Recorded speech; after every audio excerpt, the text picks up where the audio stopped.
Money for me is very important and I understand its value. But in my values, my family comes before the money. Belinda is the founder of Can We Talk, a podcast that grew into a social enterprise through conversation cards and curated spaces that help people connect and heal. I started Can We Talk in 2019 when I was doing my MBA in Canada. I was very lonely. So I started the Can We Talk podcast to just have conversations with people who are back home, and there's a way for me to deal with the loneliness. She opens up about her early money lessons, from being unpaid for 3 months at her first job in Uganda to choosing happiness over a 1.5 million UGX offer that didn't align with her values. So I tell this company that I'm leaving, and then because they don't want to upset my dad, they put a big offer on the table, 1.5 million. And I said no. And then I went to the 300K job and I was suffering with my money, but I was happy. She then moves to Canada and at some point battles loneliness and being homesick.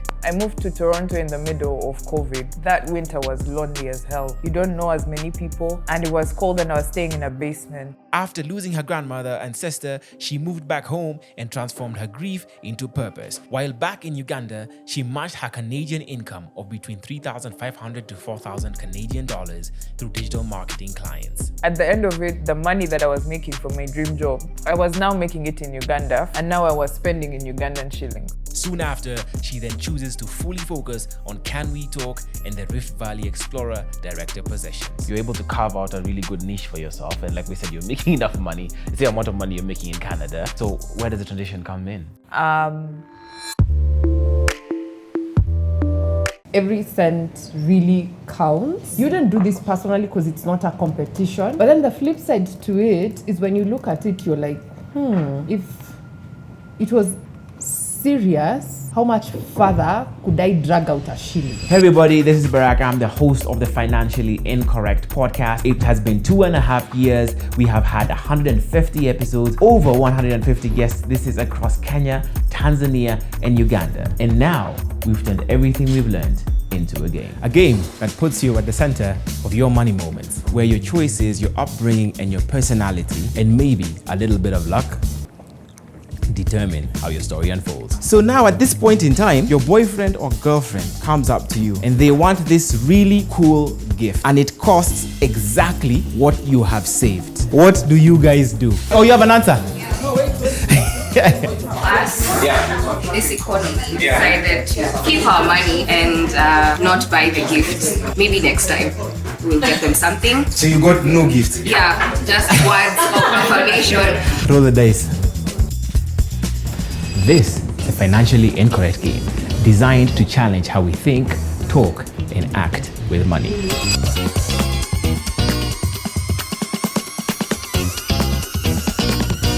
And we're launching it the only way we know how, with bold conversations and great whiskey. On November the 15th, join us for the Financially Incorrect Mixer in partnership with Singleton. It's not just a game. It's the stories we've lived and the lessons we've learned brought to life. The possibility of how to use free will, because at any point, anyone can you can choose to make any decision you want. So us deciding to take a loan at the very end, just to increase that. So people are making moves that you're not aware. You're all in the same market. Sticking in your lane, because when, as you said, we went from it's 130 something, like with 19,000 percentage, but then it feels like a loss because of comparing to other people. So we did really well if you're not comparing to other people who have 5 million. So I think that's a lesson that stuck with me. So here's to good food, great company, and financial literacy served neat. Hey everybody, welcome back to another episode of Financially Incorrect Uganda edition. I am your host, Barack, and this is Financially Incorrect. We have another money story for you. We're shooting this from Tagore Living. It's an Airbnb that have been so generous to us to allow us to be able to do this. We'll leave the link in the description box in case you want to check them out and see if this is a place you want to stay if you come to Kampala. I will tell you, very convenient. It's right next to our CJ's, and we just had lunch from there. So you should definitely check them out. Like I've said, it's another money story for you. I have with me today Belinda, who is a creative entrepreneur, a storyteller. She's the CEO of the Can We Talk podcast. And she is also the director of the Rift Valley Explorer, a destination management company that curates transformative travel experiences across East Africa. She's also a branding and digital marketing consultant at that's a difficult name, Taiba International School. She's a lover of stories, travel, and art.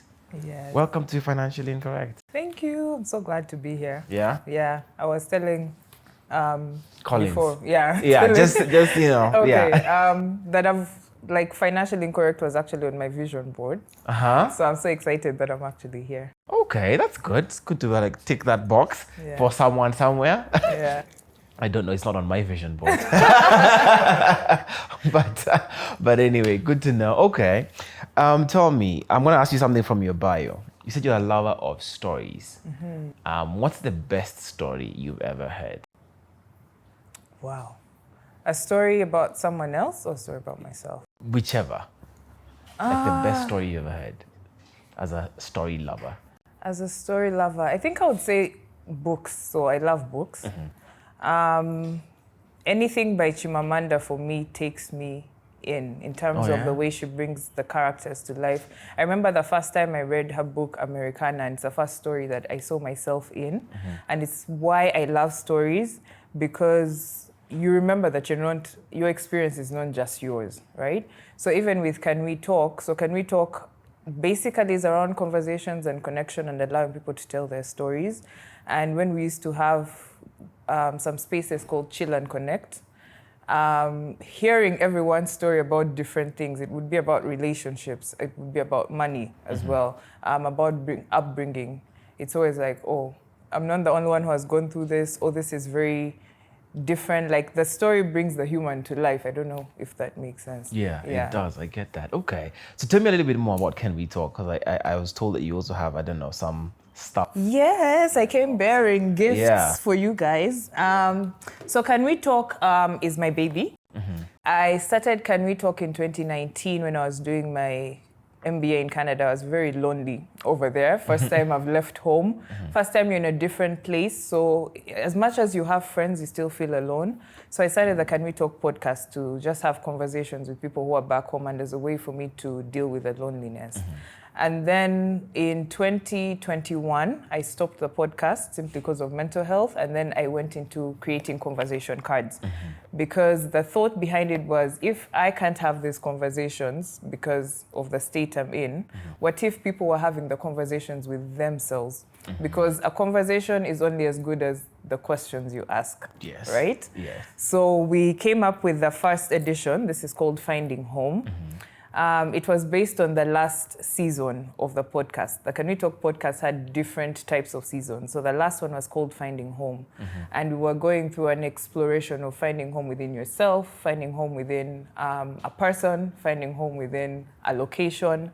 And since the podcast had stopped, I created the Finding Home edition, which you can play with your friends. So it has over like 101 conversation cards that you can pick one, and then you sort of ask a question.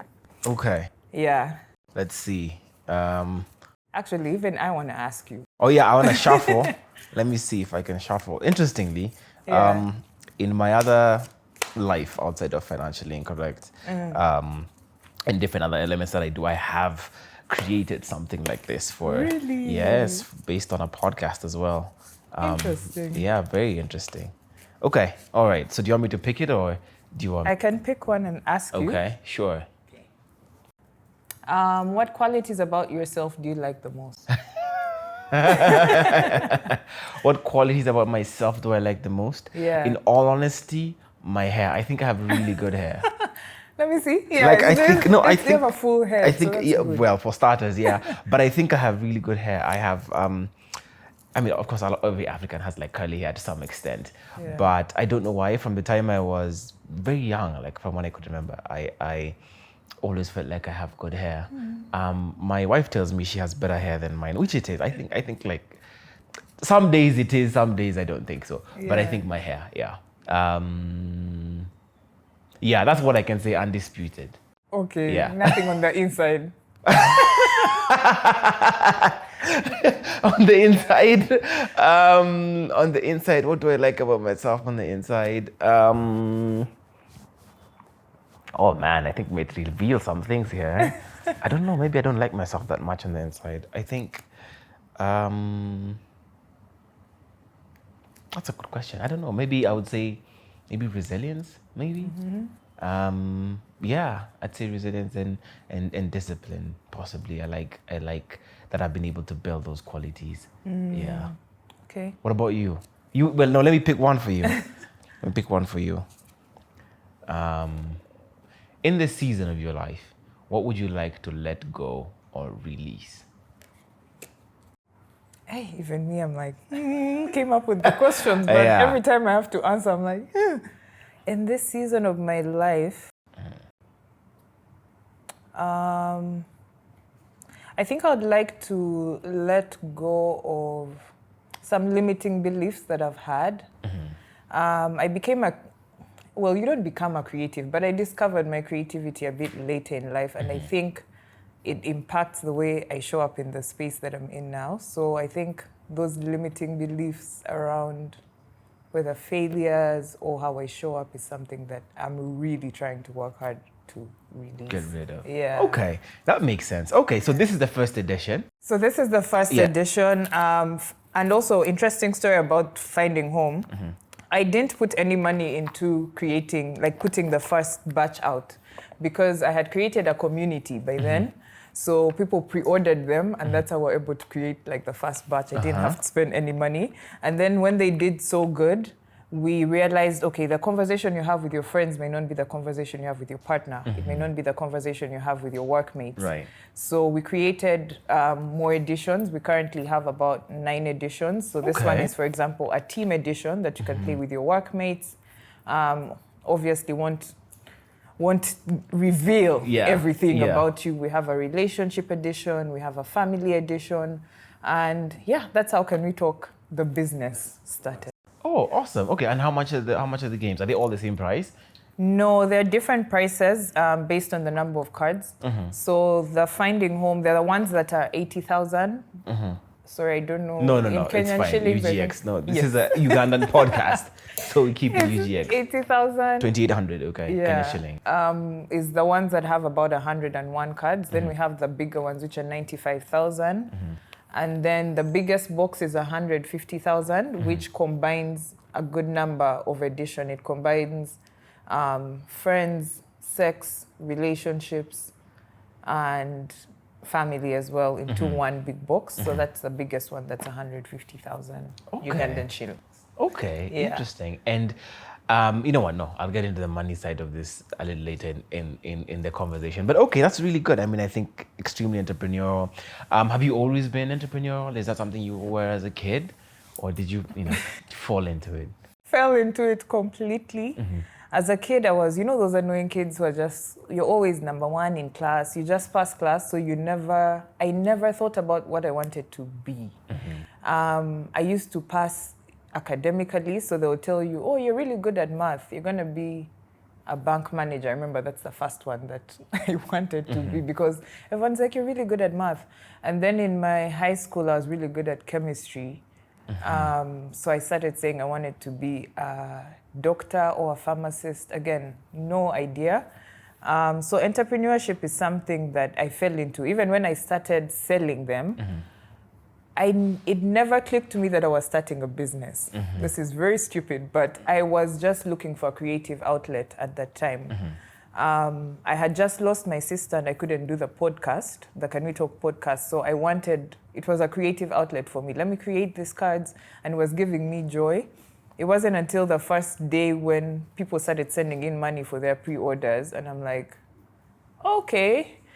And I have to put more money in to create more of them and this. And then that's how my entrepreneurship journey started. But now I realize that I have qualities that fit the entrepreneurial mindset, I would say, yeah.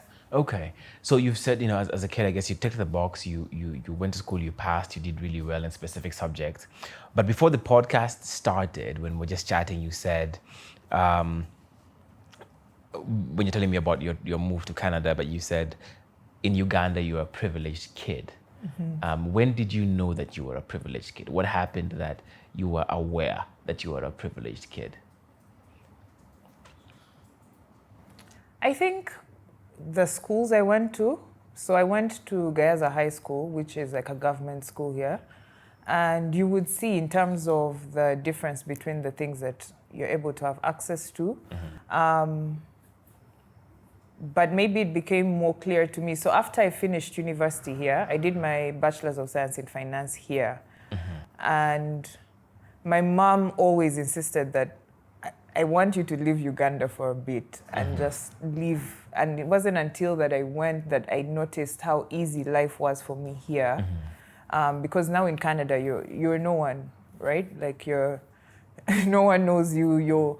My parents are not, as much as I'm privileged, my parents were not the kind to give me things like they pay for your basics, your tuition and this. So it's when I noticed that, okay, maybe life was a bit easier in Uganda. Yeah. But also in high school, it was just seeing that difference in terms of making friends with people from different classes that sort of opens you up, as well as even where I grew up. We grew up in Mukono, outside of Kampala, and you could see the difference in terms of the resources you have access to. Yeah. Okay. And what did your parents do? Did you, while you were very clearly able to see the difference in privilege between you and other kids, were you able to associate it directly to what it is that your parents did, like the jobs that they had or the opportunities that they had, and associate that to it's because of the opportunities and the jobs that they have, the money that they have, that sets us apart from the average Ugandan? So maybe let me first backtrack a bit. With my parents, very interesting. So my dad is a very public figure. He's a general in the army, right? Okay. So it's very clear to you. But I watched him get to that. So I'm the last born in the family of like 5 girls and 1 boy. So I got to live the part when he's now making it, right? You're the fortunate I one was the of the fortunate 5 one of you. who came at the end. But even with me, from the houses we lived in, you would see them change, right? You sat in an army house, and then maybe we moved to Mukono and things were different there. And because my dad was such a rags, the typical, the whole story of Rags I to worked riches. for 20. No, for him it was real. His Right. dad was a fisherman, so he grew up in the island with nothing. So for him, he always put that in us that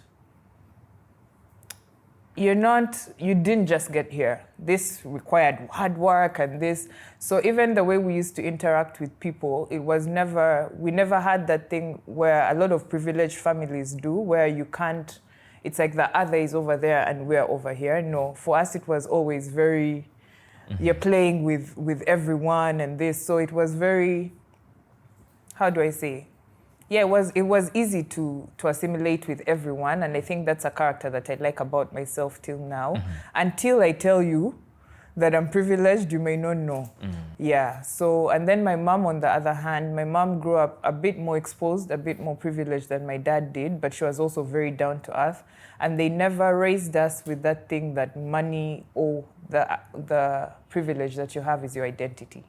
So everything else was but that. Actually, my dad, for him, it was like, you're not gonna use my name, you're not gonna, like, so because of that, we didn't lead with the privilege that we have in terms of our identity.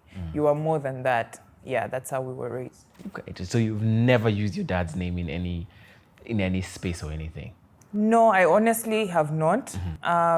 Simply because, again, it's weird how someone raises you. I think I also felt a bit, because of the way, maybe because he didn't grow up like us, there was a burden somehow. It felt like, I don't want to be associated with this person.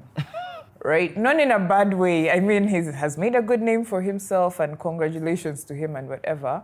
But for me, I somehow wanted to be separate from that. Even when I started Can We Talk, I never used to use my name. I've recently just started using my second name.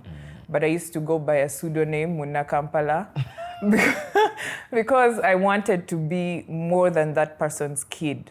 Yeah, so for me, it took me the other route where I want as much separation. Maybe now I'm also like, I need to step into this network and whatever. Yeah, but I think before that, I tried to distance myself from it as much as possible so that now, like with Can We Talk, I'm proud that it's my building. It's not because of that privilege. Okay. Yeah. For me, who I guess don't have the context, can you explain to me, like, because it does sound like he is, whatever position he has or whatever he is relatively popular, like you said, or well known. So, like, what's the rank? Who is he? He's a general in the army. Okay. Yeah. All right, I guess. And then if you want to search, you can search. I can search. I can search and I'll find him. Okay. But people know him. I don't hide it because I've also done a Can We Talk episode with him. Okay. So, yeah. It's there. Okay. So I guess even what you're talking about, did he give you money when you guys were growing up? Did you guys get money? Did you get pocket money? Did you get any of that kind of thing? Like I said, because he suffered for his money. He truly believes money is just for your needs, and after your needs, it's for black tax, right? Like, and in a good way. I see where that comes from for him because he didn't grow up with his parents, and his community raised him, his siblings, his cousins, and all this. So his money was always, I've paid your fees, I've put food on the table, like. That role of a father is to provide, and once that's done, all the best. My mom, on the other hand, is the one who sort of brought in the balance in the home.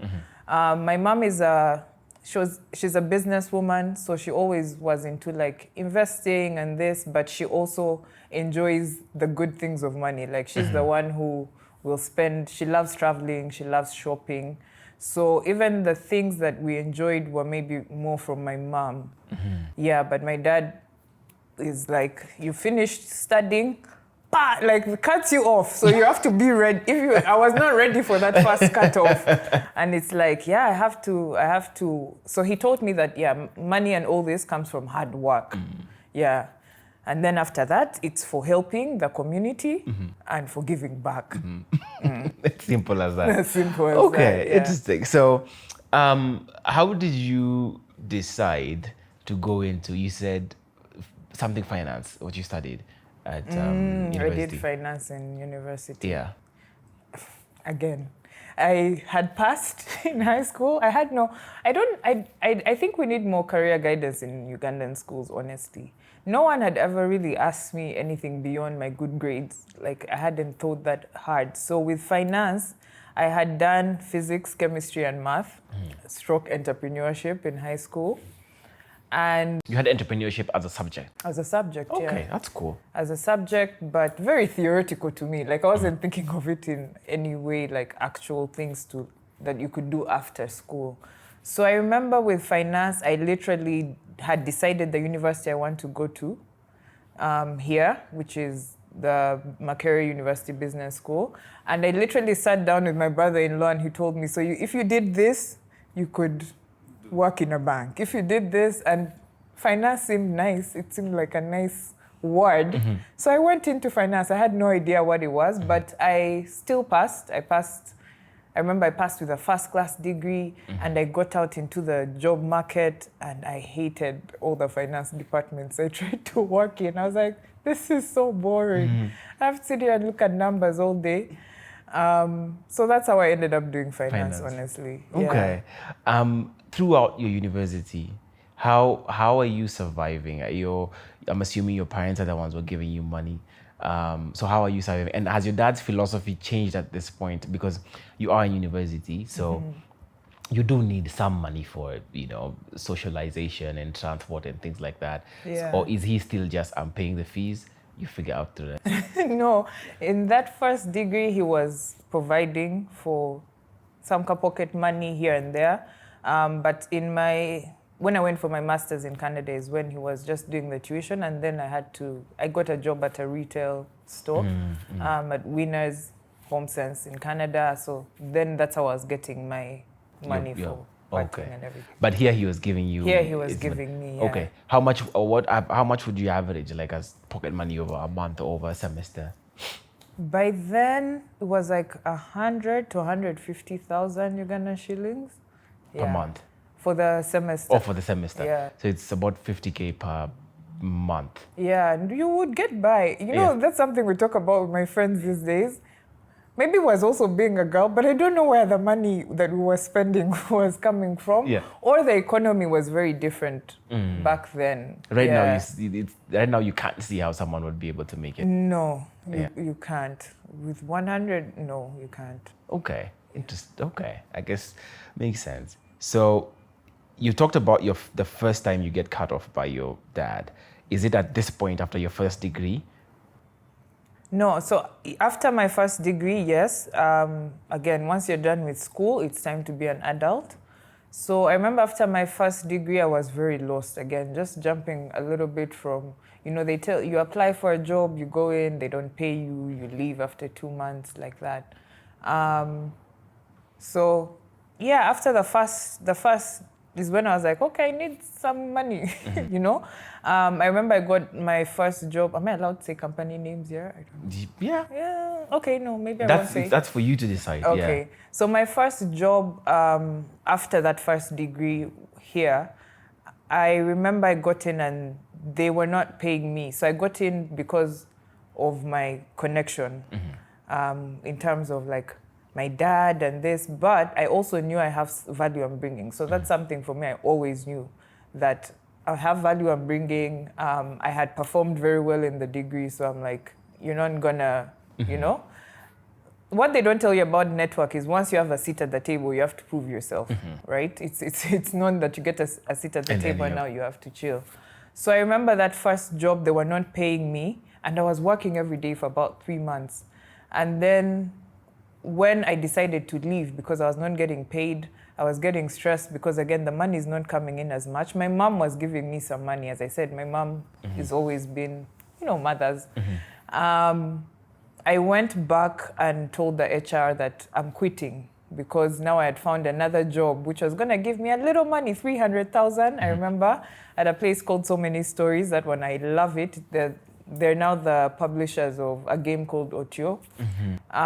So I tell this company that I'm leaving, and then because they don't want to upset my dad, they put a big offer on the table. I think it was like 1.5 million. And mind you, I'm just a 21-year-old out, like that's a lot of money. And I said, no, I'm not taking this. I'm gonna go for my 300K job simply because I felt like they were not giving me that offer because of the value I was bringing. They were not giving me that offer because they felt I was worth it. It was just because of the whole network thing. So I said no. And then I went to the 300K job and I was suffering with my money, but I was happy. I remember it's the first time I was doing social media. I was working. It was a startup by then. The lady who was the founder of the startup was like my mentor. So for me, I was like, I think that was the first time I noticed for me, money and fulfillment sort of have to go hand in hand. Yeah. Right. Okay. And at this point in time, are you living at home? Of course, that's the other part, right? Like you can accept the 300K. Of course, I didn't tell them how much they had offered me because they'll tell me, are you mad? Like, how can you turn down that money? I just said, yeah, I'm not going back. I came up with a story. But I was staying at home. So that also helped because you get to eat at home, right? You're not paying any bills. So you can accept the 300K job because the 300K gives you enough money for you to do what you want at that time, And what were you doing with your money at that time, with that 300K? Just all the good things, just partying, honestly speaking. I wasn't doing anything else. I wasn't thinking ahead. It was just about living for that moment. Right. Yeah.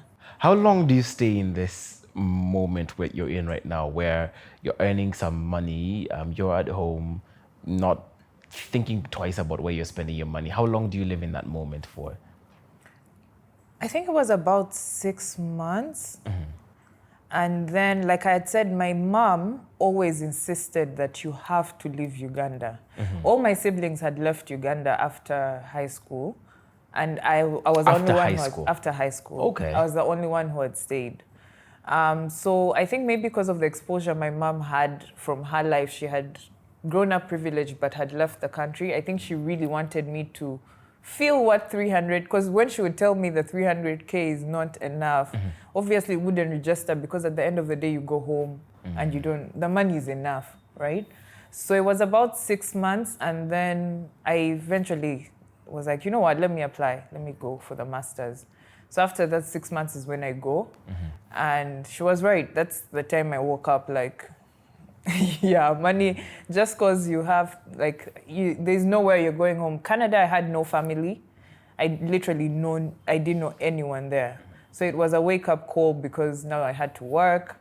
You had to budget yourself out properly and whatever, yeah.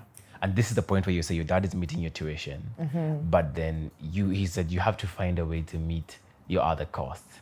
Yeah, he was meeting my tuition Accommodation. as well as accommodation. And that's it. So I got a job at Winners.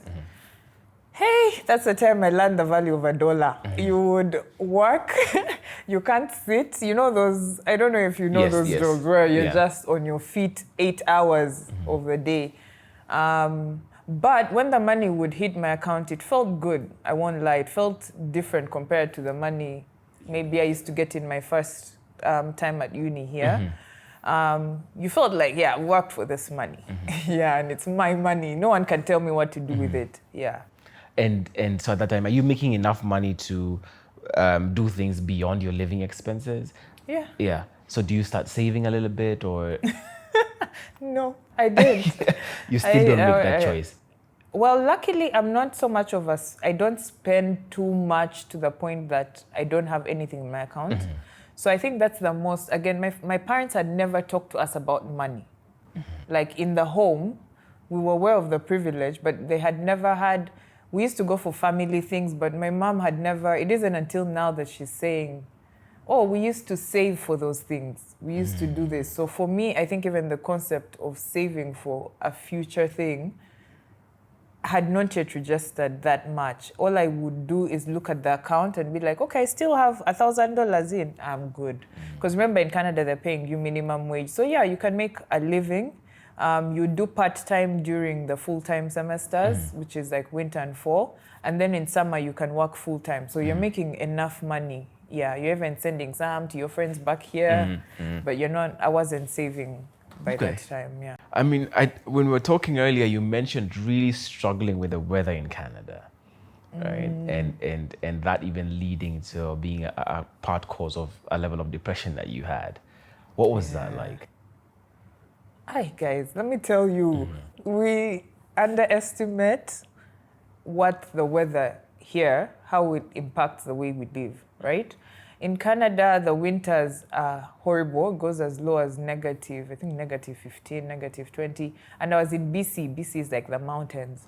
So even the sun going, it's not just the coldness. First of all, everyone disappears from the street, right? Like, and it's in BC, in the small city I was in, also the public transport was horrible. So if the bus leaves you, you're there freezing your ass off in that negative, and your body's not used to it. The sun would go down at 4 p.m. That's not something I was used about. And then also it would also come up at like 8 a.m. So the darkness is much longer. No one had told me that you have to take vitamin D supplements. And I think your body, and remember, because I had no family there as well, it just put me in such an isolated space, I think. And you're seeing your other friends, the Canadians, they're going their family. And yeah, you have friends by then. We had a good community of East Africans, the Ugandans and Kenyans, and Rwandans were very close. So it feels like community. But once that winter hits, bro, there's nothing. And even if you don't know that you're depressed, it isn't until the sun comes up and you're like, hey, I was sad. I was not happy. Yeah, yeah. What's the lowest or most brutal winter or cold you experienced? Do you remember that exact day and what happened? There are two that I remember. The first one, when I had just gotten my job at Winners, I was following Google Maps, because remember now you would go in for a shift at 4 p.m. and it's already dark. Like 4 p.m. it's already dark. So your shift from 4 to 11 p.m., you just feel like you've worked a night shift. You know, like what? And then I was trying to use Google Maps to go back to my res. Google Maps lost me. I thought I was gonna die. By the way, I thought like, this is it. I had like, what do they call it? Frostbite. And I didn't know that people die from this actually. Yes. So I walked and I couldn't find where I was going, and everywhere is just snow. Like, so you're in your snow boots, but you're feeling all the cold. It's dark. You're tired because you've been on your feet from 4 to 11 p.m. And I remember I had just given up. Like, I was like, actually, I called my brother, I was crying. He's like, hey, you'll be okay. I'm like, no.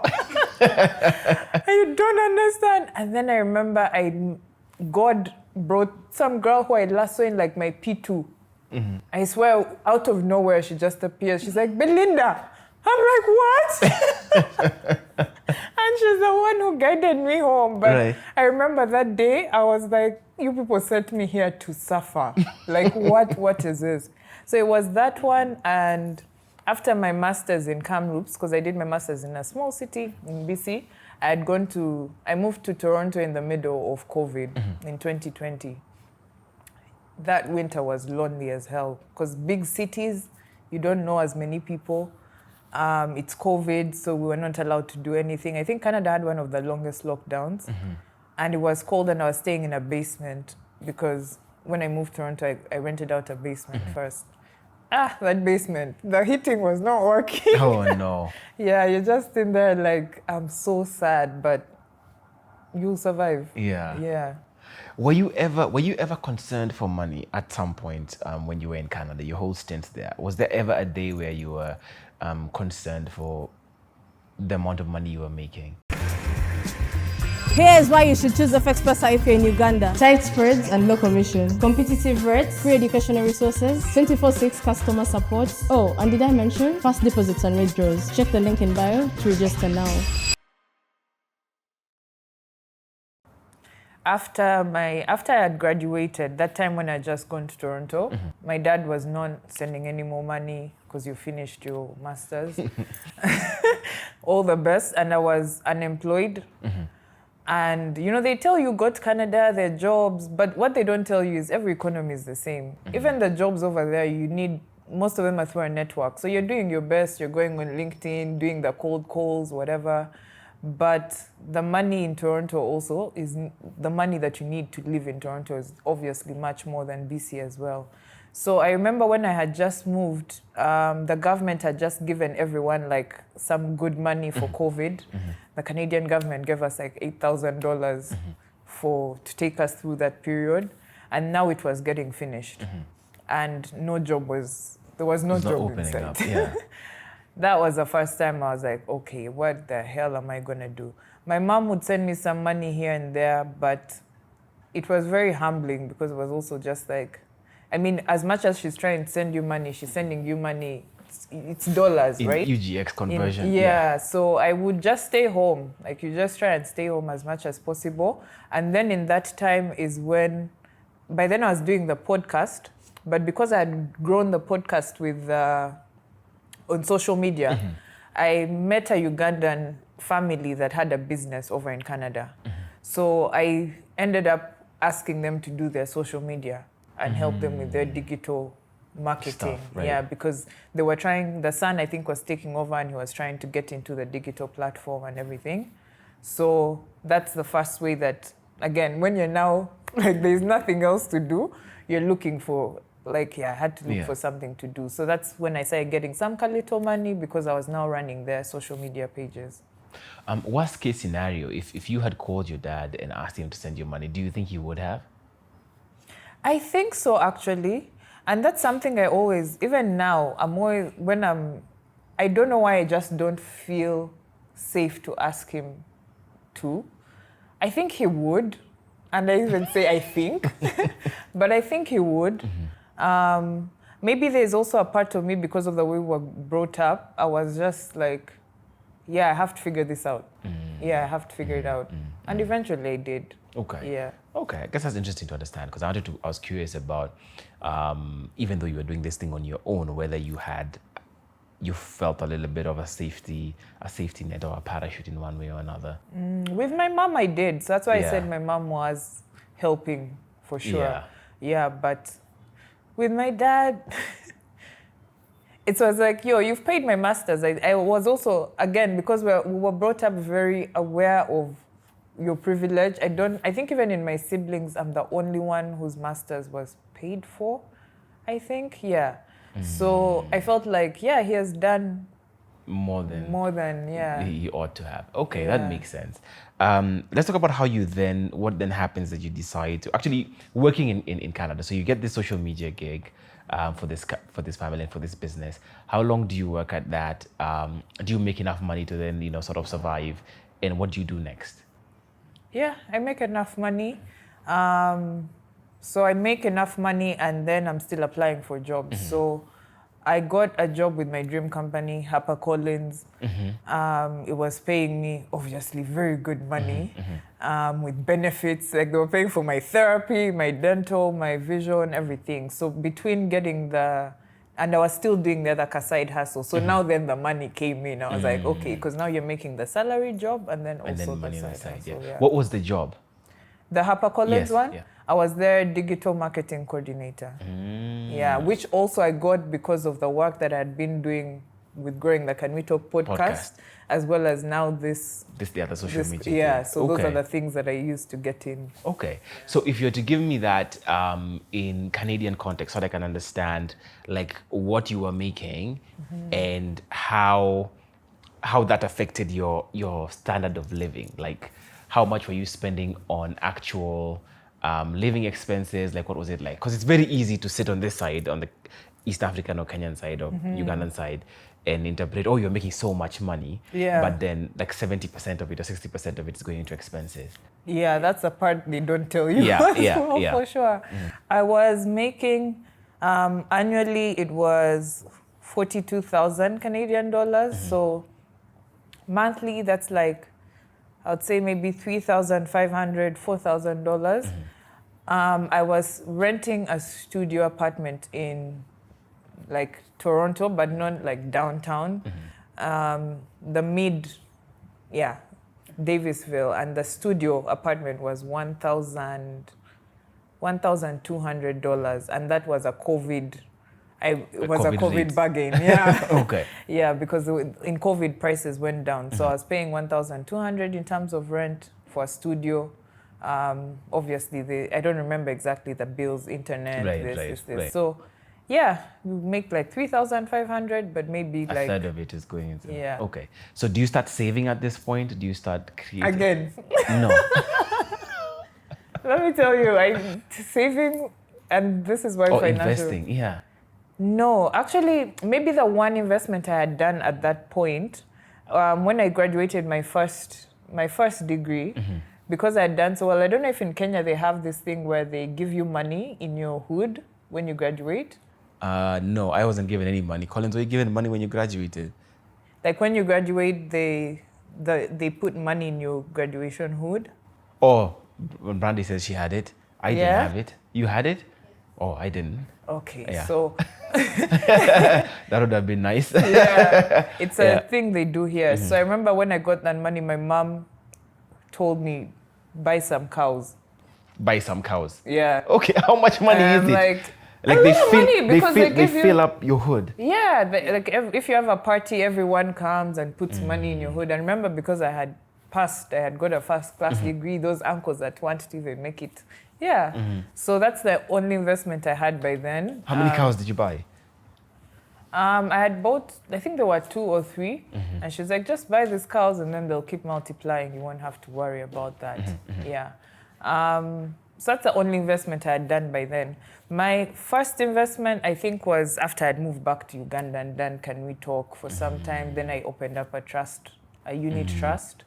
Again, my mother is the one who was kind of like, you're making a lot of money now. Don't you think you should put some towards this? And that's the first time I think I invested in something other than the cows. So But how hey, much? the cows I are have good. to ask, how much is a cow? I mean, if I'm to sell a cow, like a Do you grown have the cow cows now? Yes, I do. Now they're 12.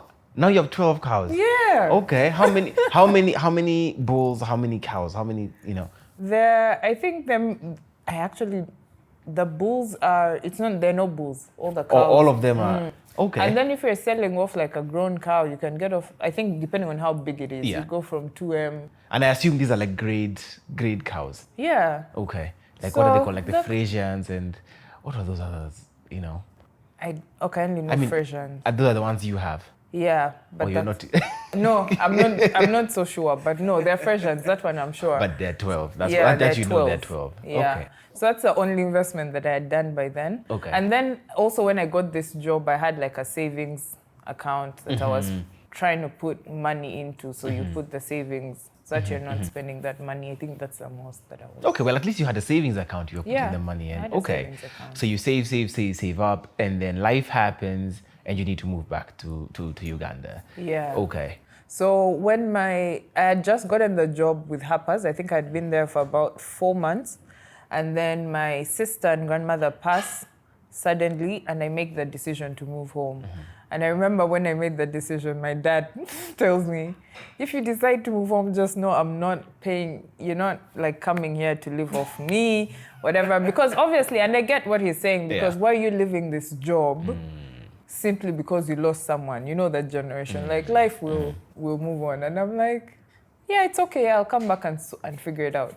What was your thinking? Because I mean, you've mentioned this was your dream company. Yeah. Dream company to work for, your dream job. You're making some really good money. I'm assuming there's a lot of room for growth. There's a lot of Africans who go into these spaces in developed economies and look for jobs and don't find them. Yeah. And have to come back. Yeah. But you are one of the fortunate ones who was able got the job. got the job, got the visa extension, all those things. Yeah. So I mean, like on the balance of probability of saying, yeah, to hell with this, I'm going back home now.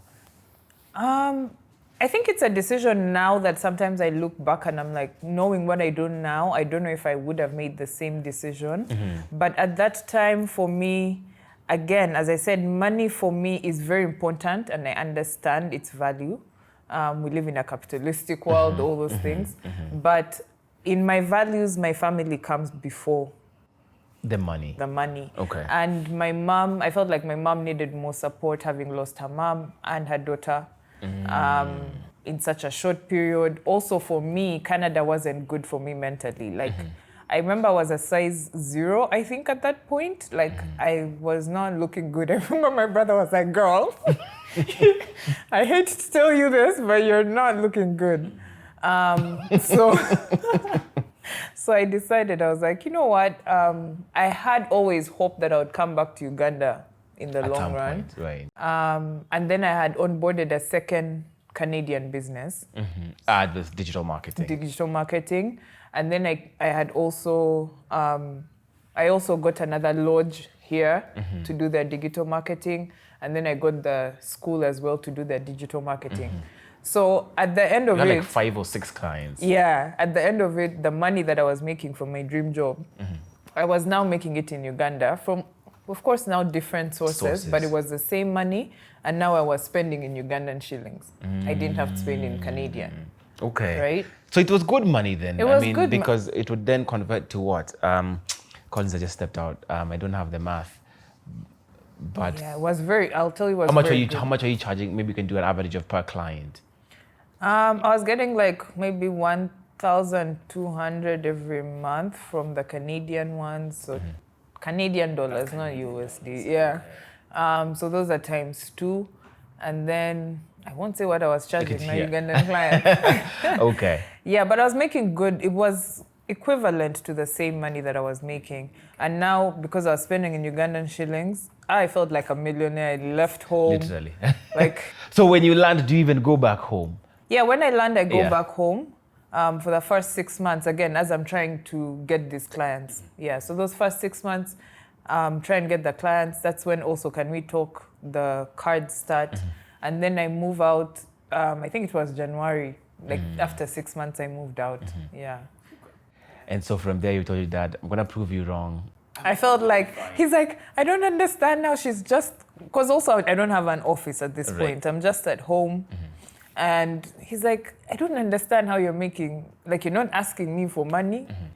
but you're just there busy. You're just always on your computer. And then even when I started the games, he would see me just keep going down and taking card games to the border person. And he never asked for about a whole month. Then I was like, what's that? What's that you're always taking? And I'm like, oh, I started a business. It's like, okay. Yeah, so I was like, yeah, I've proved you wrong. I can move out and everything. So it felt good, honestly, to be able to move out on my own. Yeah. Let's talk a bit about the games, the business of the games. Because you said, you made a good decision in terms of saying it's going to be on a pre-order basis so that you don't have to put any capital in. What was the uptake for the game? So how many games did you do over your first cohort? And when do you then realize this can be a thing? Like there's enough people ordering these games, or there's enough money coming in that I can invest to even want to do 9 different versions or editions of the game. So when I put out the pre-order call for Finding Home, I remember, I think there were about 50 of the pre-orders, and I put that call out in November. And by the time I was going in December, my stock was finished, and people were asking for more, the ones who were not able to get it. And I had eaten all the money because I wasn't thinking that I'm starting a game. For me, I was making the cards for my community, for the podcast listeners. And also everyone told me no one is going to buy this because Ugandans, if it's not about drinking and partying, no Ugandan is going to want to have deep conversation. Right? So I remember the first 50 get finished, and I'd gone on a family vacation with my family. And people are asking, when is the cards coming back in stock? When are cards coming back in stock? And I tell my mom, because my mom is a businesswoman.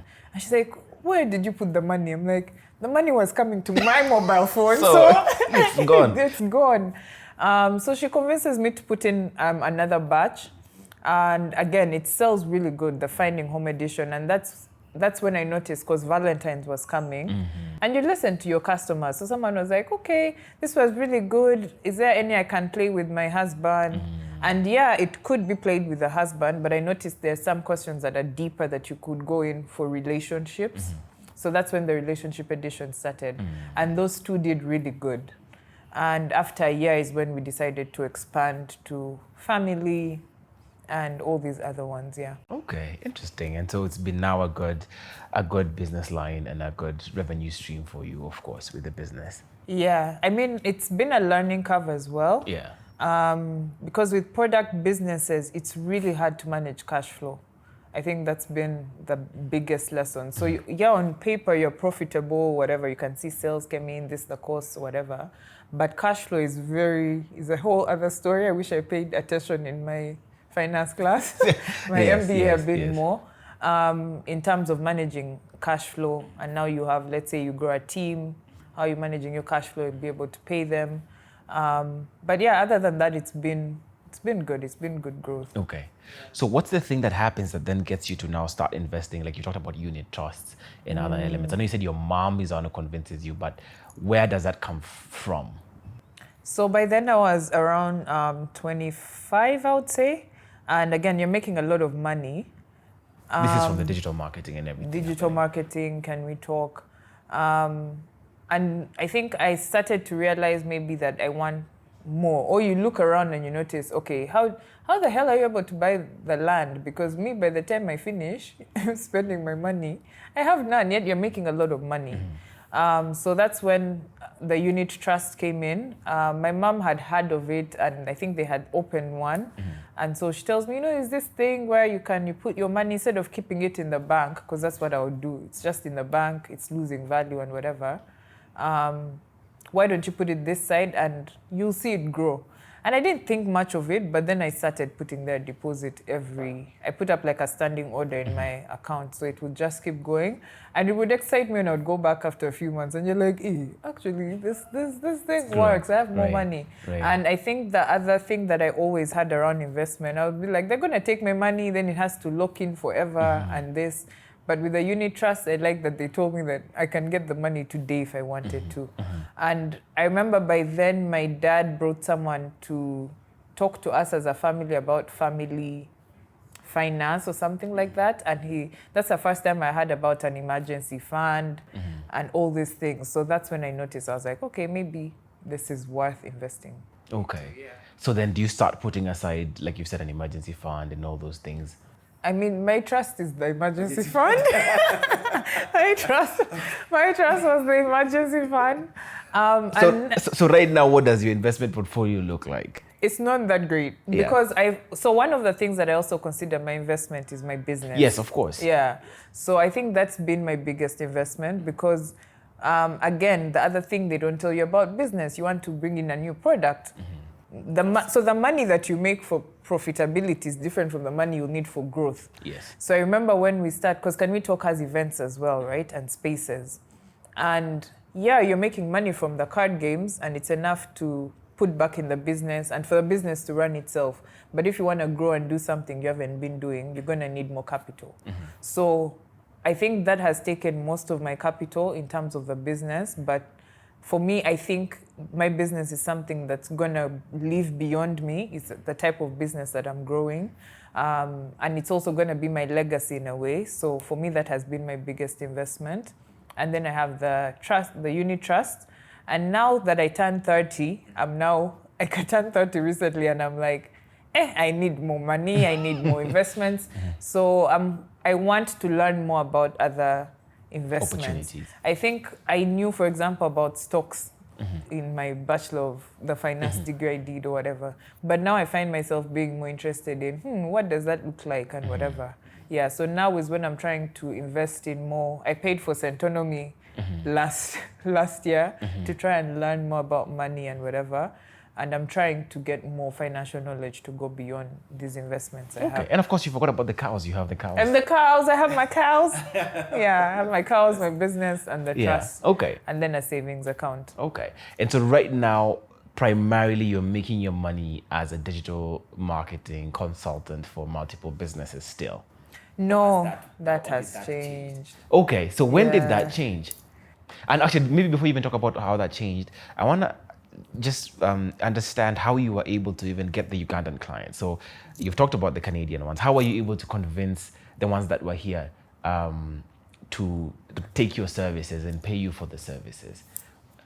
I think one thing that I was grateful for, as much as I worked at Happiest for just a short time, the 4 months, understanding digital marketing at that level in terms of the KPI. So a lot of people, when I came back anyway, I think it's different now.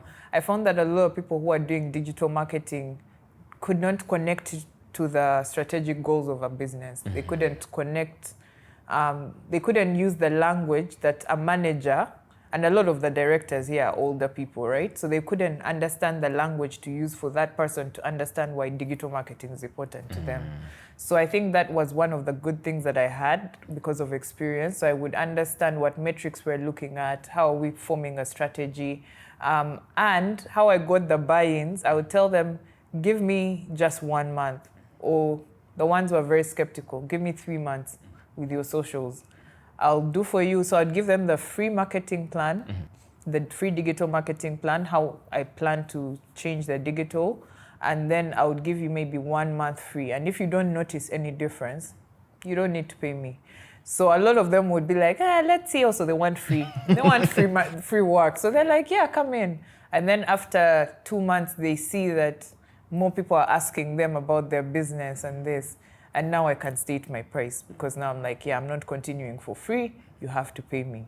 So that was the buy-in with the Ugandan clients. Yeah. Okay, that makes sense. And also because you have the experience of Canada, they're excited. That makes sense. Okay. So then what happens when you transition out of this? I mean, it sounds like you're able to carve out a really good niche for yourself. And like we said, you're making enough money, the amount of money you're making in Canada. So where does the transition come in?